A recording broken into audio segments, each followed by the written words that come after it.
Hey, if you are a solo entrepreneur and you are in the real estate niche doing, house flipping, house wholesaling, land flipping, this is something that I'm putting together for y'all. And it is how to get all of your busy work done in the best way possible. So we teach, bringing on remote workers, virtual assistants, and being able to delegate these tasks out. So the tasks that you would be getting done could be anything from you know, getting some emails handled, getting some data for your business done, like separated out, segmented, uh, giving them tasks like looking up properties to see like what kind of properties you want, in your data set for marketing and, might lower your marketing cost. They could do just about anything you can imagine. So we've had ours do anything from lead generation to data analytics and KPI tracking. You name it, you can get it done because these, we're going to go over this, like what kind of tasks they do specifically. And we're going to get through this. One of the first things I really want to talk about, because I think it's so important for this, is going to be the mindset aspect. So it's like, why would you want to delegate? Well, you want to get like all of the busy work, like the lower paid stuff off your plate. So that way you're not doing tasks that you could like pay someone to do on the low end for like $2 to $3 an hour. And on the higher end, think about like $10 an hour. And it's going to depend on like what degree they have, their work experience, things like that. But from what I've seen, the pay is generally speaking $2 to $10 an hour. If it were to exceed $10 an hour, that is from what I've seen, it would be stuff like full stack developers, which like, why would y'all need that? It's like, I can't imagine. So, okay, we're going to get right into it. The roles that they can fill, it could be anything from a generalist, virtual assistant, and those, they may or may not have college degrees. It just depends on who you, like when you're interviewing, who you find. And also I would recommend finding someone with past work experience when it comes to, your particular niche. Like if you're a house wholesaler, you could find people that already have a background for that. And so you just got to think like, okay, what task do I need to get done? And is how I like to think through it is what tasks are repetitive? Because a repetitive task is the easiest to train someone to do. So think responding to emails. It could be now if you wanted to get into something like a position like a transaction coordinator, you could certainly do that. And they could handle things like communication between buyers, sellers, real estate agents, things of that nature. Now, that would definitely be on the top end of the pay range if that person is highly qualified and has already got a lot of work experience. So I have heard of those paying over $10 an hour, but that comes with experience. And that may even come with a bonus potential as well. I have seen people pay a lot less than $10 an hour and then offer some kind of a bonus. Because think about it. I mean, you might find someone with 10 years experience in that field, and they may have even had title experience as well. Okay, task. Some of the things that I've hired the most virtual assistants for at once, like, I've had a team of 5 working on our data before in our real estate company.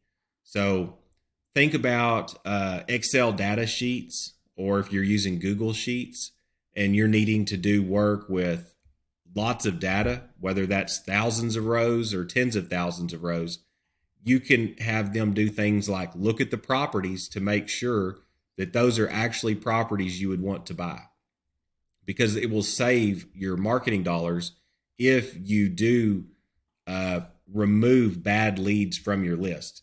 So they can scrub your data, and they can also scrub each one by whatever attributes you would like to give them to look for. Like if it does have this, we want it. If it doesn't have this, we want to avoid it. Things like that.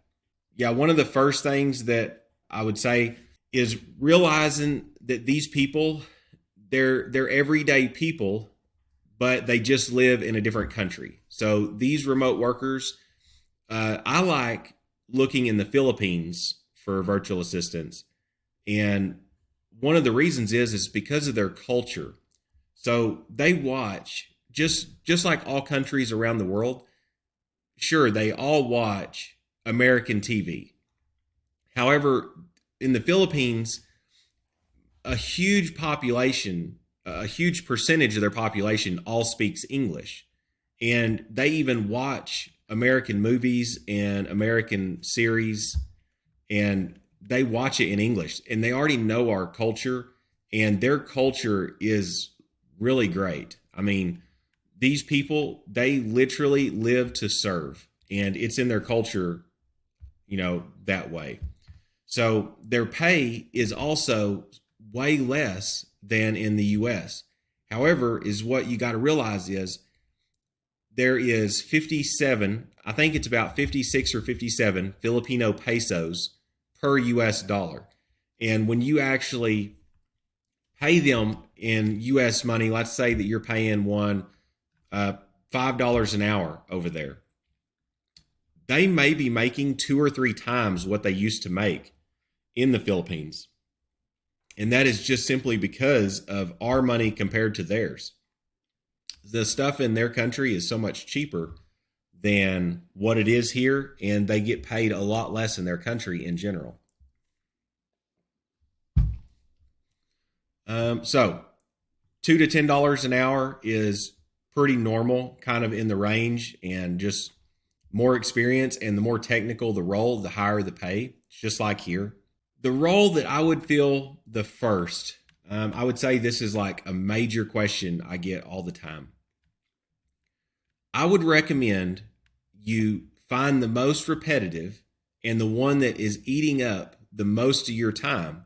And that's the one, like that's the task that I would try to find someone to fit in that role.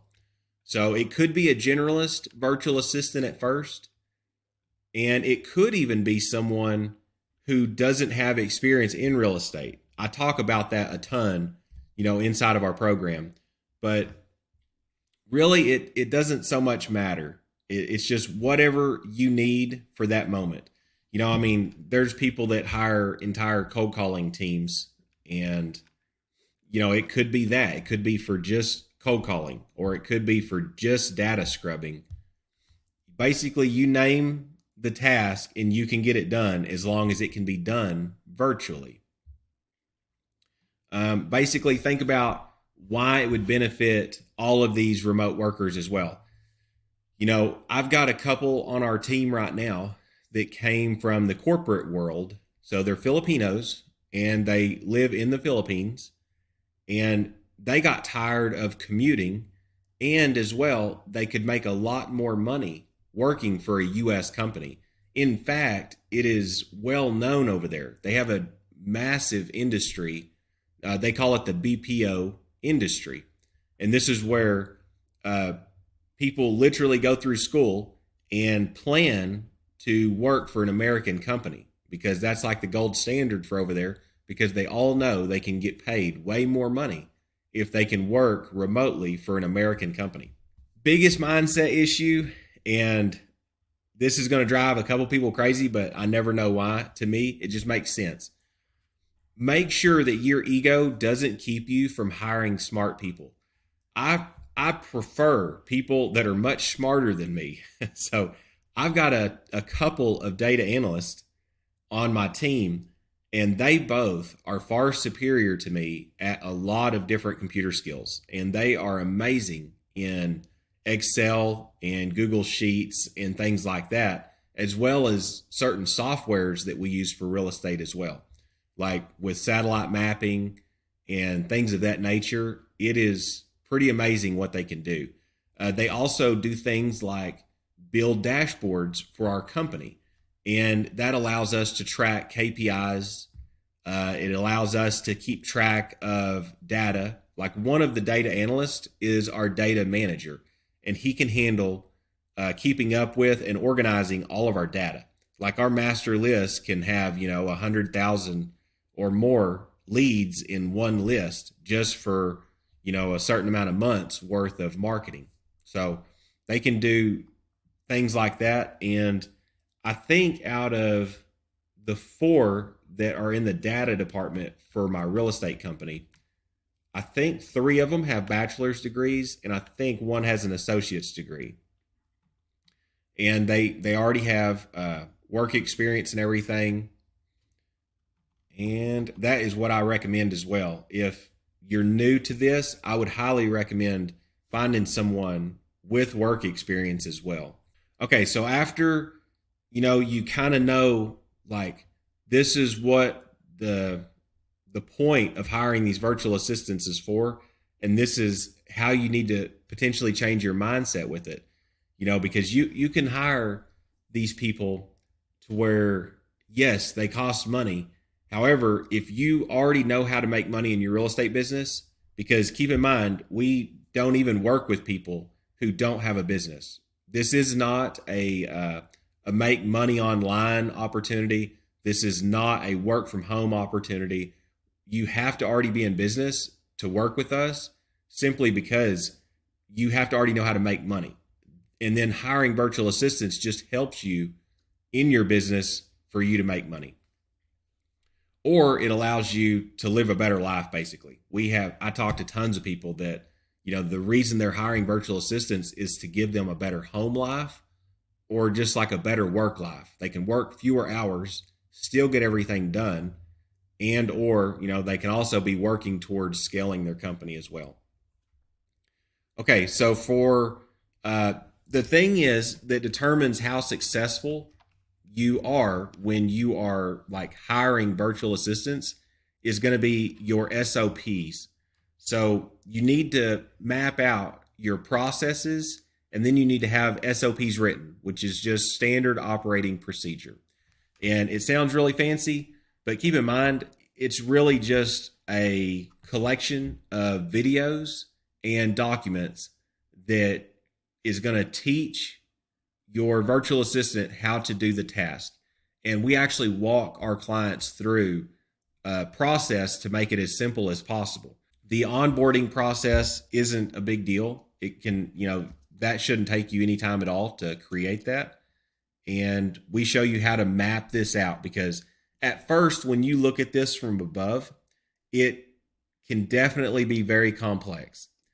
But we work with you to show you in small steps how we're going to get you from, okay, I've found out that there are virtual assistants who are dying to work for me, who are absolutely awesome at what they do, to, okay, I want to start doing this, and now let's bring on these people for us.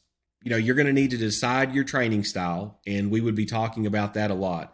I like being hands-on at first, and then giving them room to do the work so that they have a good work-life balance working for me. And I don't ever want to cross that line of micromanaging. I like to check up on them and then let them know how they're doing. And when it comes to things that's very repetitive and that we can actually make a grading system for, something like data scrubbing, I even let them know like how they graded on that. And it's very simple. Like, it might sound complicated while I'm saying it right now, but the actual doing of it is quite simple.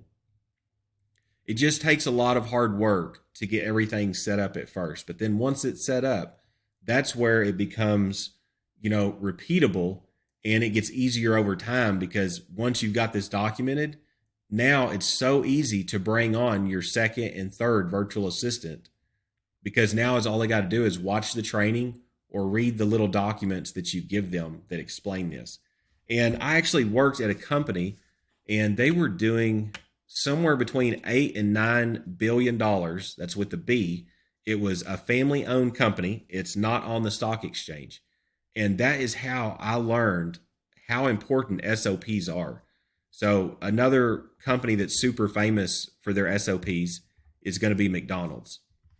So kind of like on the movie The Founder, I love that movie, just getting to see how obsessed the brothers were with having their procedures down so that they could hire people who were in high school or college to go in and do these things, these repetitive tasks. Okay, so at first is what I like to do is I like to just kind of map out our process overview of whatever task we are going to give these virtual assistants. And let's say, for instance, it's data scrubbing. It's very simple. We just want to put the steps down at a high level, and it may be things like, okay, we're going to decide on what county we're going to go to market or what city. And this is, of course, for real estate. We really work with people in the real estate niche. But it doesn't matter if it's like land flippers or house wholesalers. It's fine. It's all just about the same when it comes to virtual assistants and then the SOP creation. It would be like once we found where we're going to go, and then it is just mapping out the steps like, okay, the next step would be buying the data there. So what are the data buying criteria for there? And then next is how do we train them to scrub the list down? And then if we're going to look at the properties individually, one at a time, we just show them the steps of how to do that. So it would be, data scrubbing to get rid of bad leads, like if there's no mailing addresses or something like that, or if it's a government building, we want to remove that kind of stuff. And then we even go to like how to format the list before we're going to skip trace it or before we're going to order direct mail. And so it's just very systematically, we've got the steps laid out. And I do talk about every single thing we're going to cover in extreme detail in the course. But I'm giving you, this is hours worth of, knowledge that I'm just trying to give y'all a high level overview to explain what we cover. Okay, so we do teach to just use Zoom in order to train the first time around. It's so easy to just record it and do all that. And we're at a point now that our virtual assistants, once they understand how to do something, they actually create our own internal SOPs. So that means that I don't have to do that. And so it's really easy to get them taught, get them up to speed when you train them on Zoom how to do it. And then that becomes recorded. That's your first SOP now for your company. And then from there, they can add to it and or create entire new ones. And it becomes something now that you don't have to do. And that is the absolute most amazing thing about this whole opportunity here. Okay, so once you've decided your training styles and now you know how to train them, we're going to, you'd be mapping out your process overview. And then really once you've done the whole overview, then you see exactly what all the individual tasks are for your SOP. And then that's no big deal. That's very straightforward. So if it were to be scrubbing the list, we would just show them like how to filter the columns in Excel. And we would just show them, well, if these cells are blank, we're going to just remove those. It's very, very granular and in the weeds, but it's so that they can do the task correctly without any problems. Okay, and basically, the first iteration is where you're going to find out what the virtual assistants have questions on, because they're going to get stuck and then they're going to talk with you. Like you just have it to where you can file share with them and you have it to where they can chat with you at any time. And like ours, for right now, I don't have anybody that works during my shift because they're in the data department and they're in other departments that don't require them to be on the phone or anything like that. So they can actually work daytime for them in the Philippines. Because currently where I am, they're about a 13-hour difference. So I don't mind having them just be able to work during any time that they want.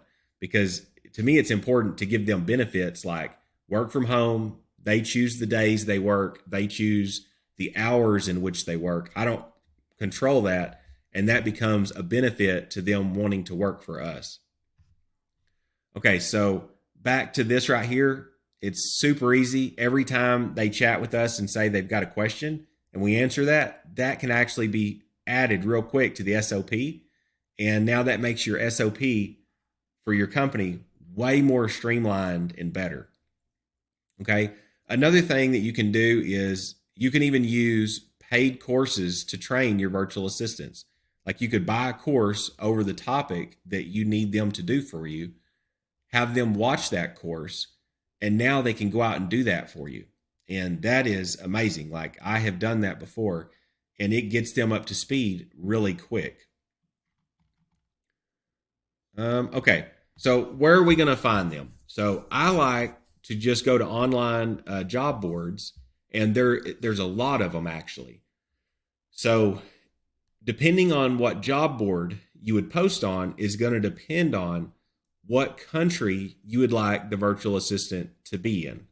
So in some of my other videos on YouTube and these other social media platforms, I've talked about this, and they could be in any country. They could be in the Philippines. They could be in Venezuela, Nigeria, Pakistan. There's a tremendous amount of countries to where you can pay them an hourly rate that is really good for them, but it is very cost effective and lower for you to be able to afford as a US based company.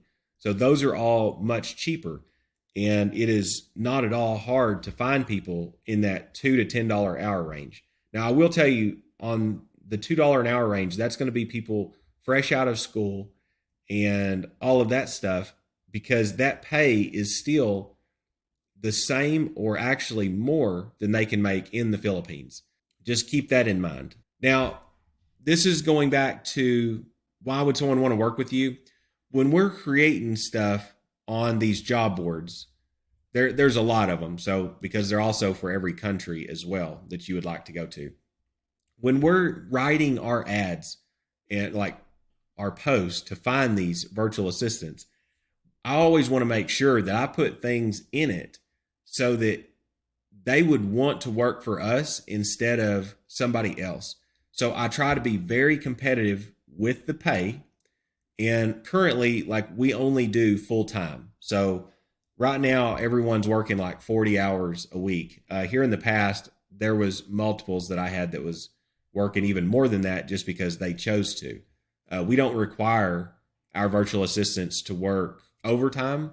And if they do get paid by the hour. In the Philippines over there, when they work overtime, it's salary most of the time in the corporate companies. So let's say that they work 50 hours. That means that the company is asking them to work for free that 10 hours. So when they come to us, they're like, this is awesome. If I work, I now get paid for that.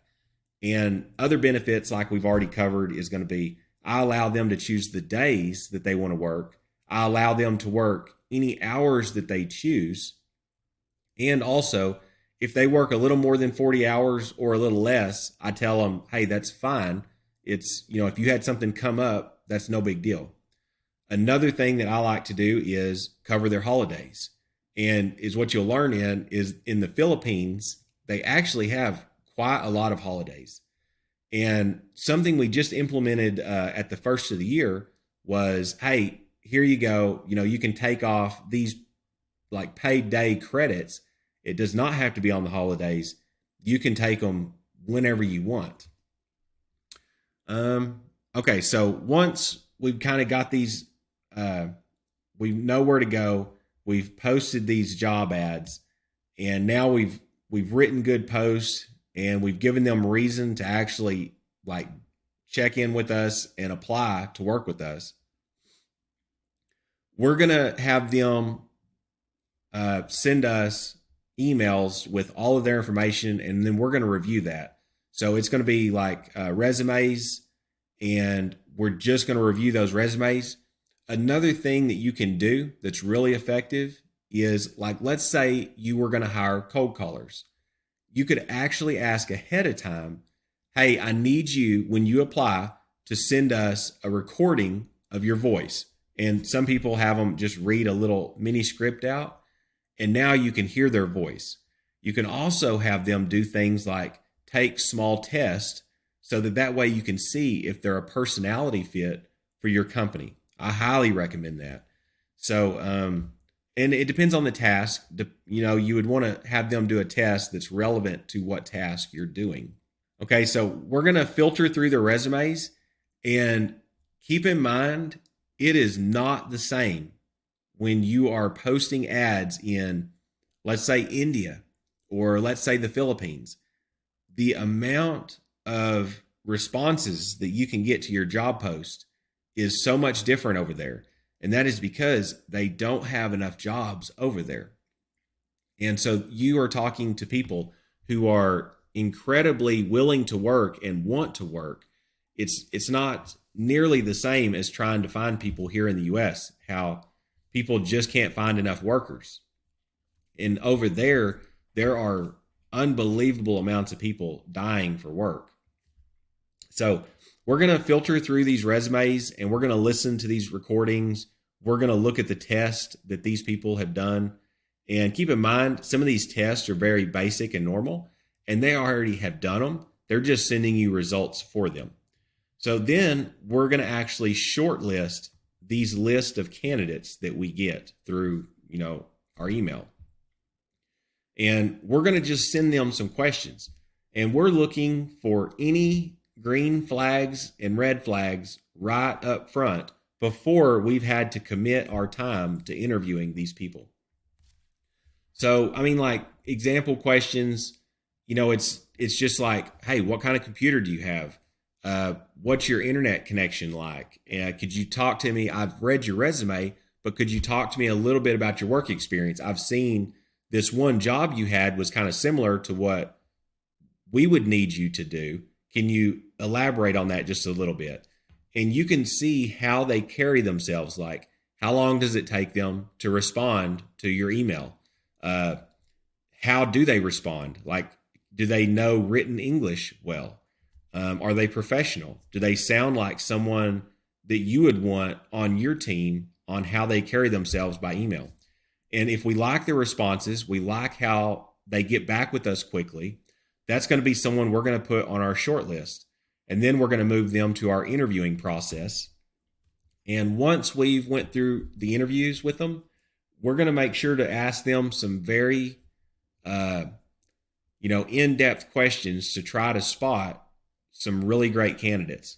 An example of, let's say, if you were to be trying to hire a salesperson or someone who's done cold calling and they're like a setter, I would ask them KPI questions. How many calls were you doing a day? How many were actually wanting a call back from a closer, or questions like that? Because if they don't know how to answer those on the interview, then that's definitely going to be a red flag. A green flag is they know those numbers. They're like, yeah, we was able to, I was using a triple dialer. We was able to, on my end, we were dialing, this many hundreds of calls a day with the triple dialer. This many people would pick up, and I actually had a conversation with this many people, and so on. And as long as they know their KPIs, you're good to go. And then you can just kind of check in with their personality and make sure that they're a good culture fit with your company. And so at that point, we would make them a job offer. So, we could even, like, after the interview and after we've thought about it and stuff like that, we could make them a job offer, hop back on a Zoom call, and see if they're interested. So then we move on to the onboarding phase. And this is really just giving them documents and instructions on, like, company expectations of them.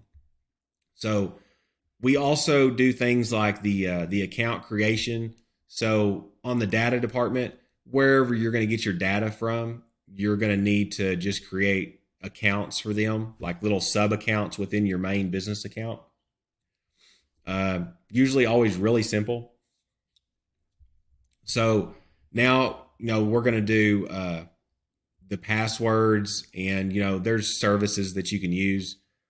It's like we can talk about that in the course. Some of them I don't recommend just because of data breaches, but you can handle the passwords and stuff like that any way you want.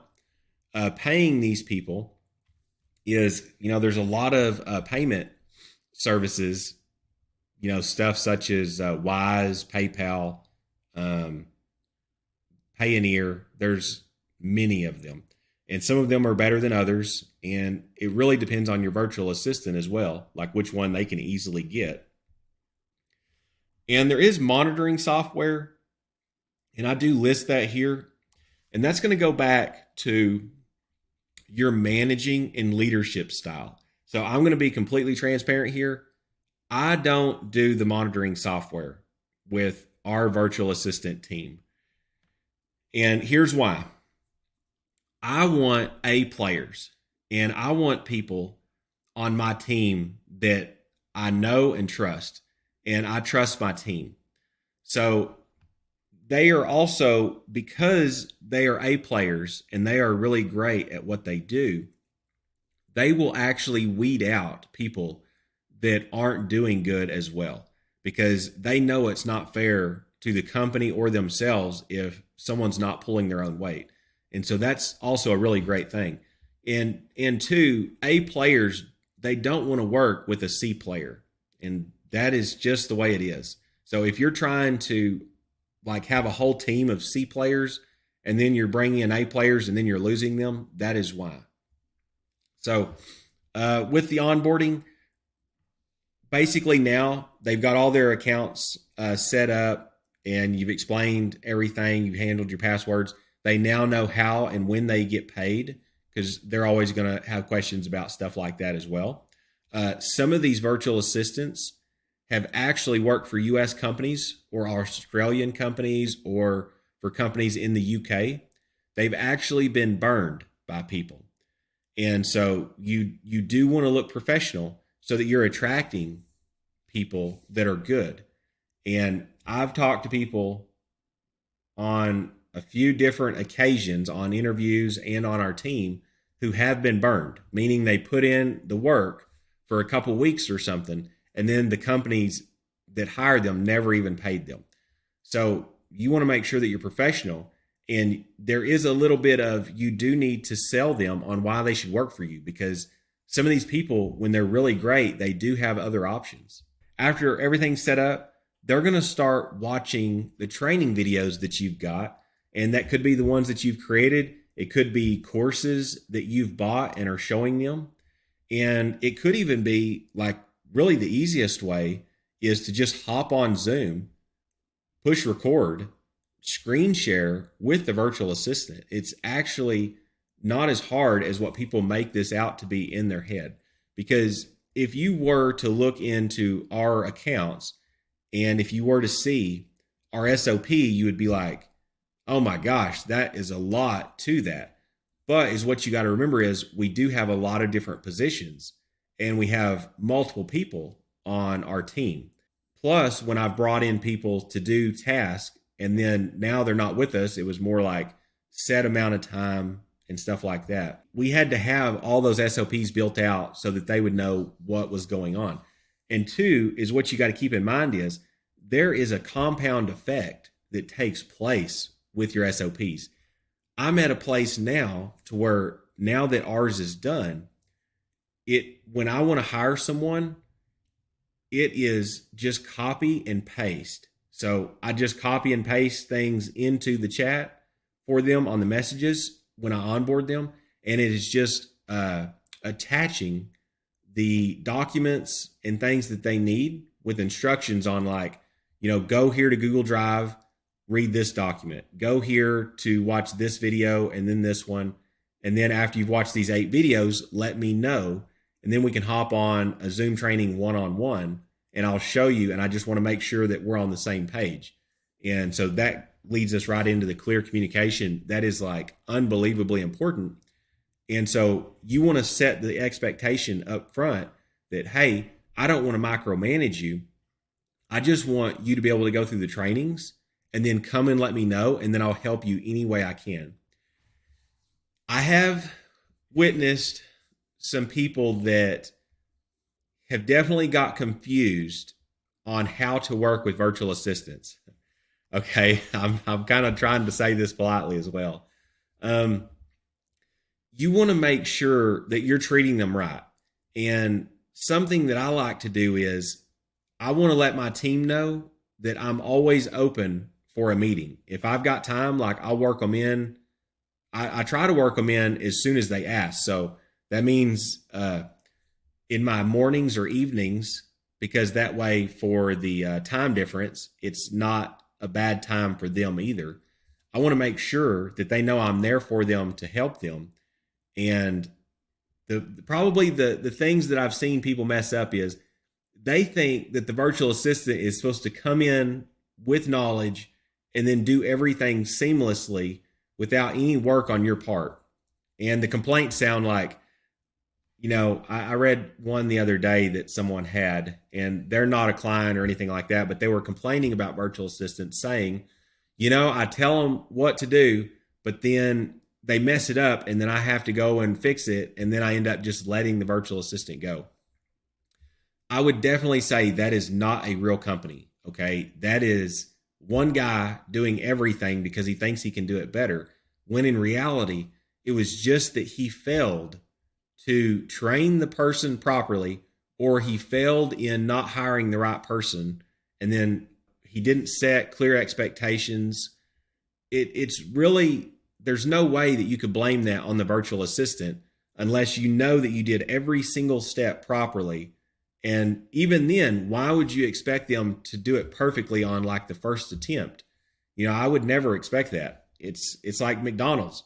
I guarantee you, like, of course, yeah, the fries aren't going to necessarily burn, but the things that do require a person to learn and then do it correctly, like maybe it's handling customer complaints, I guarantee there's going to be some mistakes made.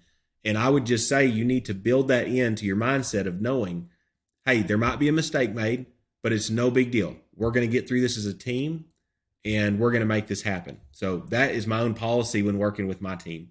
It's like, hey, if a mistake is made, I totally understand, and just let me know that the mistake was made, or we'll talk about it, we'll fix it.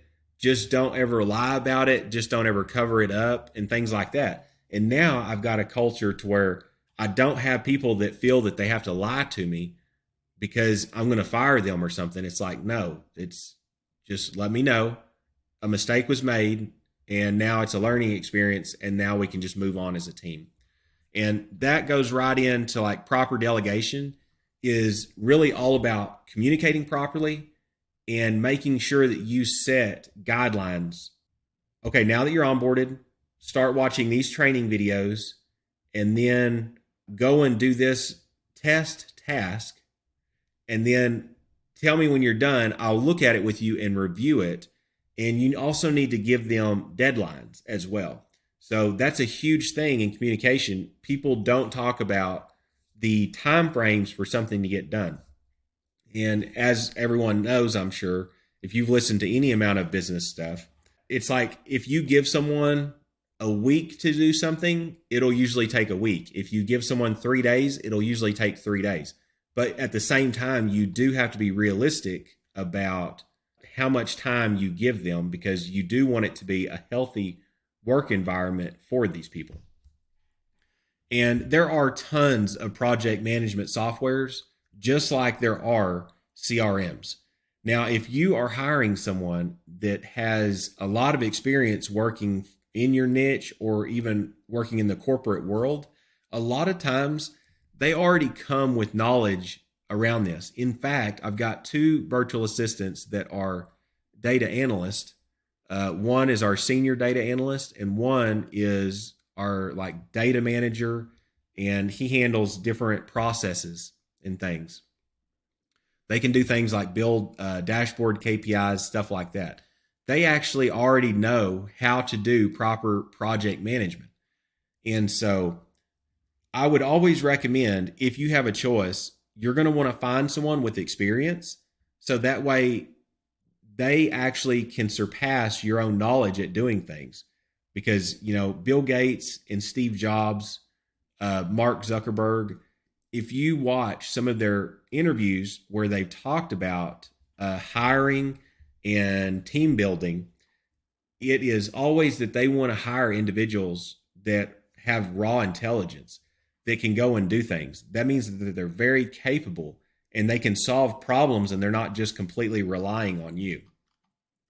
All right. When it comes to managing and leading, this is pretty simple. Like I would even recommend, some of the principles like we just talked about when it comes to this. So don't micromanage. I like to hire A players, meaning they are very, very good and they already have experience in it.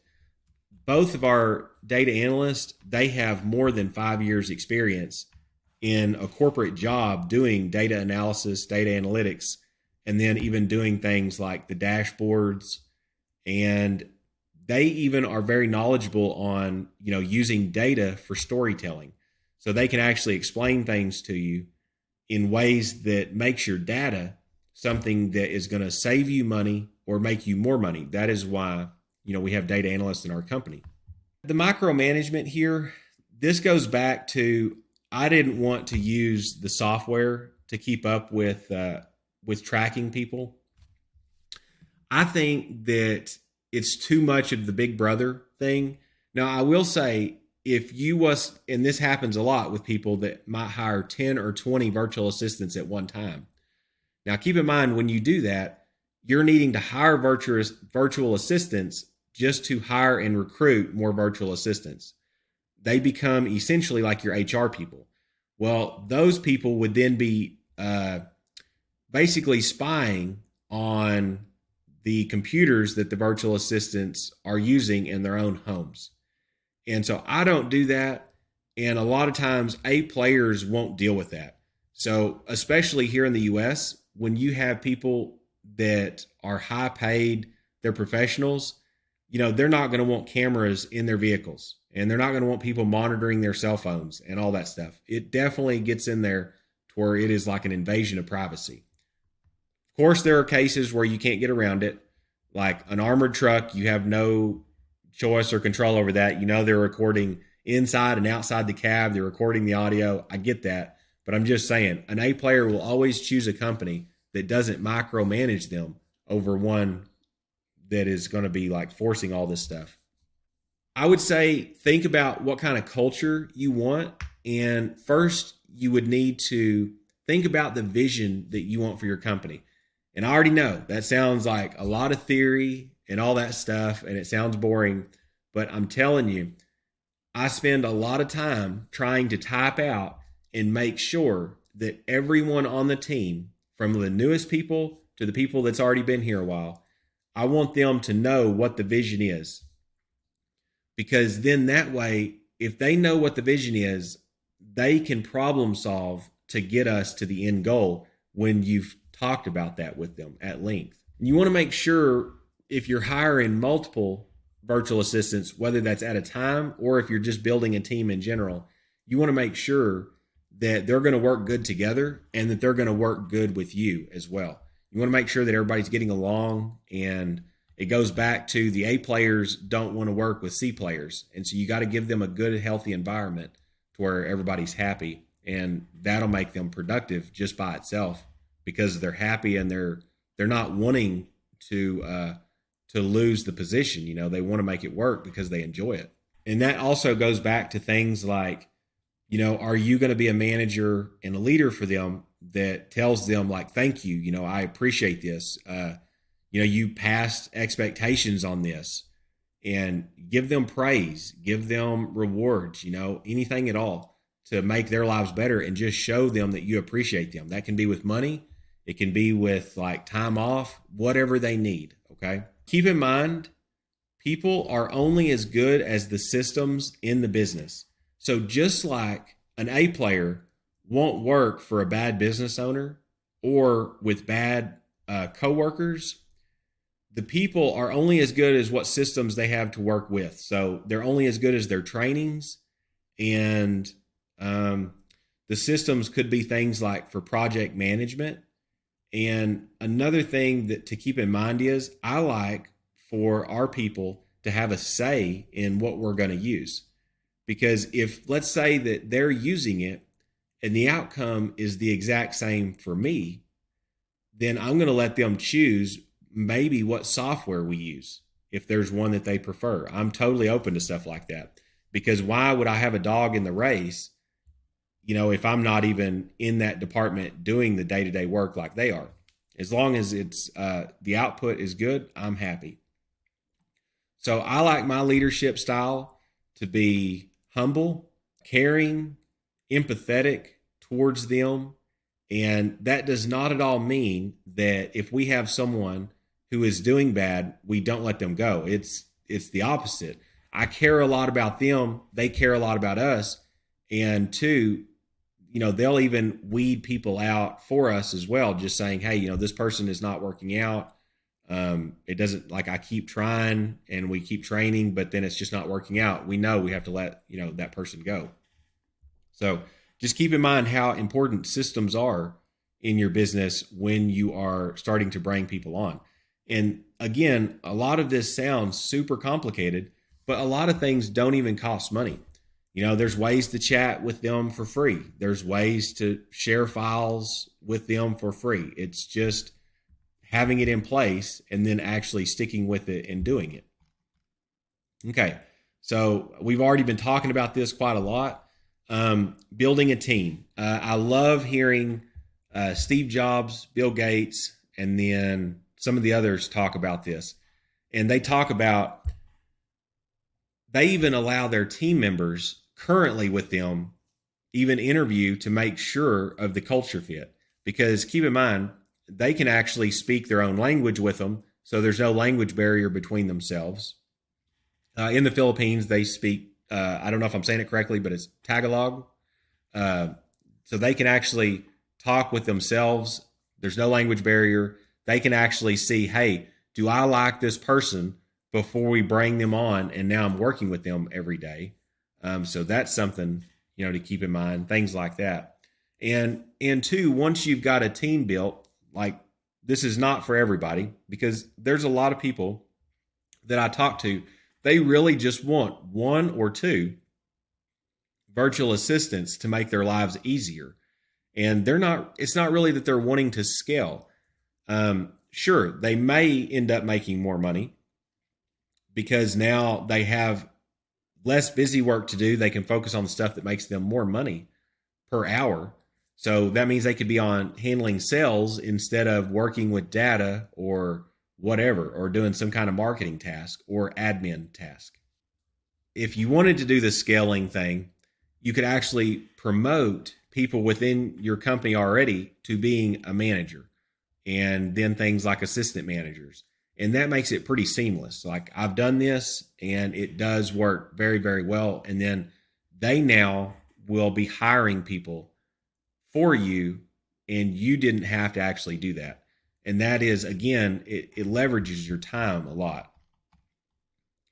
Okay, the last part here, I would say this is definitely going to get into the business scaling side of things.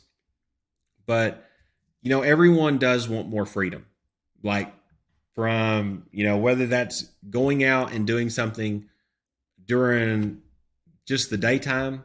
And keep in mind, no one starts a business that I ever really meet in real life. I do know that there's like the hustle culture on YouTube, and that's like a huge thing. However, in real life, I very rarely meet people that are wanting to be so busy that they work from sun up to sundown without being able to do their own thing. The vast majority of entrepreneurs that I actually meet, they want some freedom. They want to be able to, I need to run and go get the kids. I need to run and go and get this. And they can do the errands when they want to. They could literally go out to eat at a restaurant just because it's noon on a Wednesday for no reason. And it was like they now have that kind of time freedom to do that. And for me, at first, I wanted to get a lot of the repetitive tasks off my plate. I actually started my real estate business while I had a job. And by doing that, it allowed me to do both. And so, of course, yes, I was able to make more money. But at the same time, it really was like, it wouldn't even have been possible had I not got some virtual assistants to do some things for me, because they actually knew how to do some things that I had no idea of how to do. And now in my real estate company, when it comes to the data analytics and stuff, there is absolutely no way I would have the time to do it or the expertise and knowledge. I cannot imagine. I would say that it would be virtually impossible, just because I can't sit there and then learn it. And keep in mind, with 4 people working full time, that's like 170 hours a month each. And I've got a team of 4 in that data department. There is no way that, I could ever hope to achieve any kind of productivity like what I need at the scale that I needed at if I was trying to do these things myself. Now, you definitely get into where when you start talking about the innovation stuff, once you start having team members and it's not all on you, it is actually pretty amazing at what you will now have the time to do if you do everything correctly. Keep in mind, none of this is necessarily easy when you look at it as a whole, but the process is simple. Once this is like laid out in front of you and you just follow the steps. Like for us, we walk people through a 12-week program, and it shows completely in detail how to do each thing. And then it is just simple like accountability to get all this done. And, we work with you to make sure that like you've done each step. Once this is kind of like laid out, you actually could end up with more freedom. And then you can start to think about, well, hang on, what problems are there that if we solve this, it could either make more money or give more freedom to me to go out and do other things.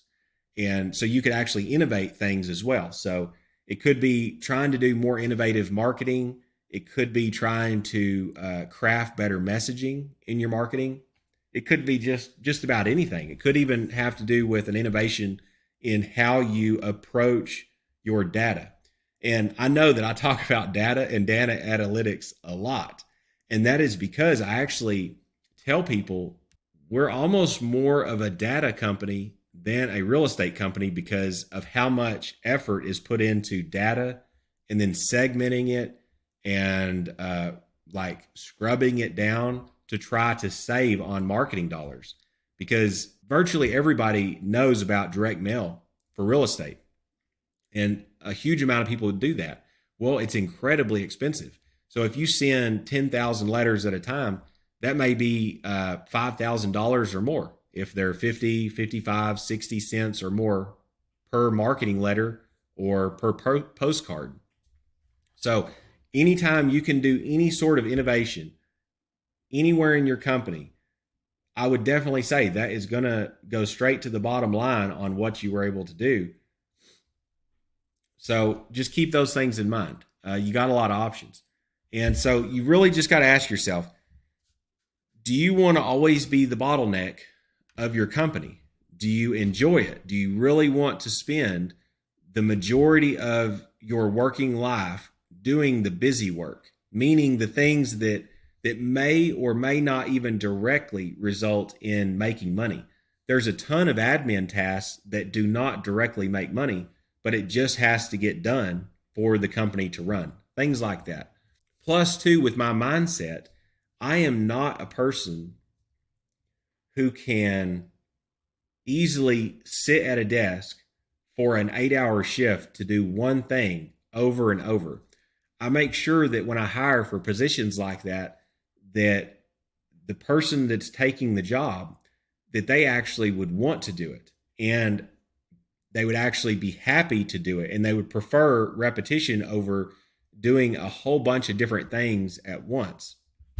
So just keep that stuff in mind. What you hate, you could actually hire someone that is their dream job. They literally wake up happy and appreciative that they found you and were able to do it. This is not a situation like here in the US where, people are saying, hey, I can't find anybody who's willing to work. Because keep in mind, you now are open to the whole world as long as they have a computer, like a laptop or a PC, and they have internet or just Wi-Fi in general. Because some of these countries, people do go somewhere in order to take a laptop to work on Wi-Fi because they might not have it at their house. And so that's a thing as well. So just keep in mind, this is a totally different thing than what is always talked about here in the US. There are people that would literally do anything to find an American-based, type of company that is going to pay them well and just be there day in, day out to do it. And they will be thankful as well. So just imagine if you had a company that is really more of a business than it is a side hustle. A lot of the people that I talk with, they're still in that side hustle phase, or they've just started the business, but now it's really that they own a job. Like, yes, there is a business name, but at the end of the day, they have no workers, and they have to do every single task. And that is why they get so burned out. Can you even just relax and then think about what would your day-to-day life be like if you had someone take off all the tasks that you did not like to do? And in fact, you could find someone, because now that's all they're doing, they could actually do it potentially better than you. That is what was game-changing for me, and that is what I did. I found people who were smarter than I am and who wanted to do the task that I did not want to do to begin with. And then I was able to hire more people than I could have even put in the work for. There's been months to where they may be working, because we've had more people that are like project based and for set periods of time. And they would come in and they might be working 1,000 something hours in a month, stuff like that. So just keep that in mind. And if you are at all interested in working with us to work on achieving these things for your business, you should seriously book a discovery call. But here is the deal. You have to already be in business. So there's a lot of things that this is not. This is not a get rich quick scheme. This is not a business opportunity. This is not like a work from home opportunity. You have to already be in business, and we just are going to help you to create systems and processes in your business. And we're going to show you how and where to go and get these virtual assistants. We're going to go through everything that you saw on this video, but in extreme detail. And then you're going to be able to actually speak with me a couple times every week, and then also chat with me in between calls and things to actually implement this into your company. And you're going to be able to get this done through accountability. It's just like brushing your teeth. You did not want to do this as a kid, but then your parents made you do it. And now it is second nature. And that is what we are going to help you with. Keep in mind, you've got to already be in business. You got to already be making money. This is not something to where I'm going to teach you how to make money. So I just want y'all to know that. This isn't something like you see on YouTube all the time of stop doing what you were doing, come over here and do this to make a lot of money. That's not what we do. Okay, the next thing is you have to be someone who is coachable and willing to learn. So I absolutely, if you are not coachable, if you are not willing to learn this, there is no way I can help you. And you have to already know that you're that person. You've got to be willing to be like, okay, I know this is going to take hard work. I'm going to do this. And you've already got to know that it's going to cost money. So if you're going to be bringing on virtual assistants and all of that, you know that it's going to cost money. It's going to cost money to implement the systems and processes into your business. But this is for people that are serious. They're dedicated about their business, and they do not want to be the solo person anymore. Because I knew myself that I was to that point that I'm like, I'm willing to put in the work, and I am going to go and make this happen. And had I not been at that company that was doing that $8 or $9 billion, I would have had no idea how to do it. But between that and then paying some mentors that I found, and then also just putting in all of the different work, to get all this done. It is not even the same life that I used to have. Like now I can focus on the business instead of just being on the keyboard doing the exact same thing all throughout the day. And I also don't have to do late nights that were that same repetitive task either, playing catch up. And, it's like I love that I don't have to worry about that anymore. So if this resonates with you at all, in the description of this video, go to book a discovery call and just fill out the survey, and just to make sure that you show up to that call and you know that it's going to take hard work and dedication to your business. Please do not go to the call if you are looking for something that is like going to, get rich quick. That is not at all what we do. Like it is the opposite of that. This is more along the lines of hard work, but it is how to properly build your business for the long term. This is not something that you do to try to, make a huge amount of money in 30 days. That is not what this is. So McDonald's was not built on that. It was built on proper systems, processes, and then great training on workers, and then teaching managers and leaders how to do better. And of course, like I said, you can find one virtual assistant, and then later on, you will now have the knowledge of how to work towards scaling if you so choose to. But we do have both kinds of people that, I'm willing to work with. So if this sounds like, hey, I'm totally ready to do this, I'm serious, I know this is going to cost money and everything, I would love to meet with you. Just go to the link here and book the call. You'll be talking with me directly, and I can't wait to meet you. Let me know your questions and stuff. And, I look forward to help you any way that I can. So I hope you have a great one.